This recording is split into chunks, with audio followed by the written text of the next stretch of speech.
आणि आम्ही तिथनच येतो आता. आनंदी, तुझ्यावर काय जादू टोना केला का काय त्यांनी? तू काय करतेस काय कळतंय का तुला? एक रस्त्यावरची आणि लग्नातून पळून आलेली पोरगी तू घरात पाळतेस. कुठल्या त्या पोरांसोबत पार्टीला जाते आणि रात्रभर त्यांच्यासोबत काय बाहेरच राहते.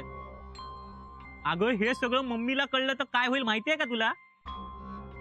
इथे मम्मीला मी आपलं कसं सांगायचं याची फिल्डिंग लावतोय, आपल्या लग्नाची स्वप्न बघतोय आणि तू हे असले धंदे कर. जाऊ दे, चाललो मी. ए राज, असं म्हणू नकोस ना. अरे ती सगळी चांगली मुलं आहेत. चांगली आहेत मग त्यांच्या पुढ्यात मी वाईटच असणार ना? अरे राजा, असं कुठे म्हणाले रे मी? असंच आहे आनंदी, असंच आहे. हे बघ आता, एक तर ते तरी नाही तर मी तरी. तुला दोघांपैकी कोण हवंय ना ते तू ठरव. अरे रुपेश, मला तूच हवायस रे. तू हवा होतास आणि हवा असणार आहेस. एका अनाथ मुलीला आपलं मानून प्रेम केलंस तू तिच्यावर. त्यामुळे आयुष्यभर मी तुझ्यासाठी काहीही करू शकते. हो ना? मी हवाय ना तुला? मग मी काय सांगतो ते नीट आहे. आजपासून त्या पोरांना भेटायचं नाही, त्यांच्याशी बोलायचं पण नाही. आणि त्या पोरी त्यांना तर आत्ताच्या आत्ता घराबाहेर काढायचं. चल. रुपेश, मी हात जोडते, पाया पडते मी. मला असं वागायला नको लावूस रे. अरे त्या मुलींना असं रस्त्यावर नाही सोडू शकत मी. त्या मुलांना नको ना भेटू मी. नाही भेटत. तुला नाही आवडणार, तुझ्या मम्मीला नाही आवडणार, नाही भेटत मी त्या मुलांना. त्या मुलींसोबत असं नाही वागू शकत रे मी. माहितीये, काहीच दिवसांची ओळख आहे आमची, पण त्यांच्या सोबत आहे रे मला. माझ्या सख्ख्या आई बाबांनी माझ्यासोबत जे केलं ते मी नाही करू शकत त्यांच्यासोबत.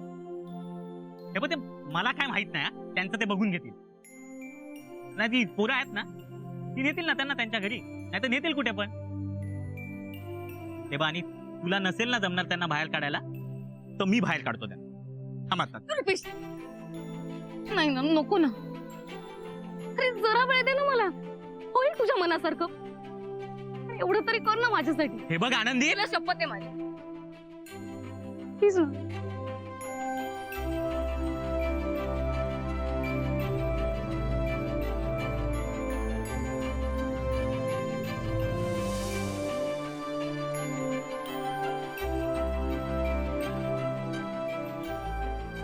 तू तू परी, ई म्हणजे तो रुपेश. अगं चिडला असणार आहे तू. द राजप्रिय सिमरन. ऐक ना, ऐक ना, ऐक ना परी, मी आलेच ना.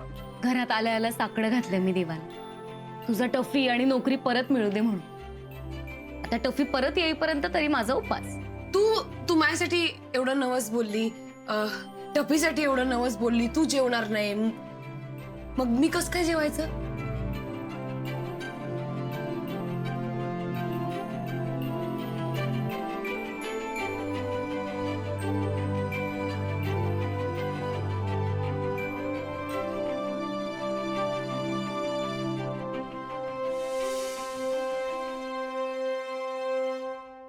सफरचंदाचे काप नीट परतल्यानंतर त्यामध्ये दालचिनी पूड आणि मध घालून पुन्हा नीट परतून घ्यावं. बटर लावलेल्या ब्रेडवर सफरचंदाचे तुकडे, बदामाचे तुकडे, टुटी फ्रुटी, डार्क चॉकलेट आणि मीठ घालून दुसरा ब्रेडचा तुकडा त्यावर ठेवून वरच्या बाजूला बटर लावून घ्यावं. एका बाउलमध्ये स्ट्रॉबेरी सिरप आणि क्रीम घालून सॉस तयार करून घ्यावा. तयार सँडविच पॅन मध्ये बटरवर ग्रिल करून घ्यावं आणि स्ट्रॉबेरी सॉस बरोबर सर्व्ह करावं.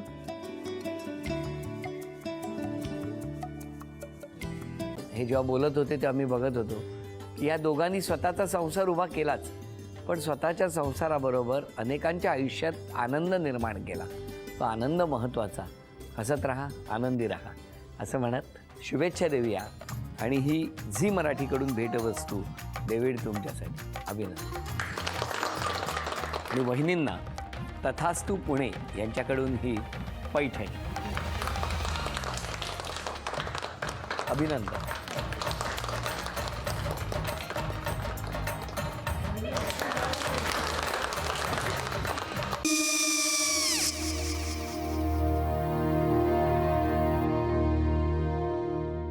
काय गो?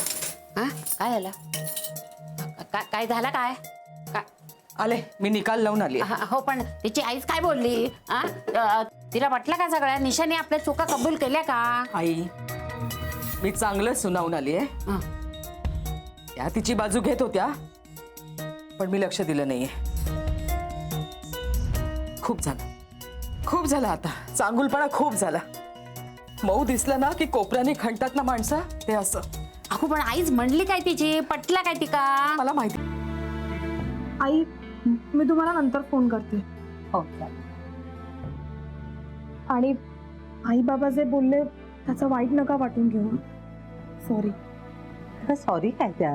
नेहा आले. आई मी येते. हो काकू येते.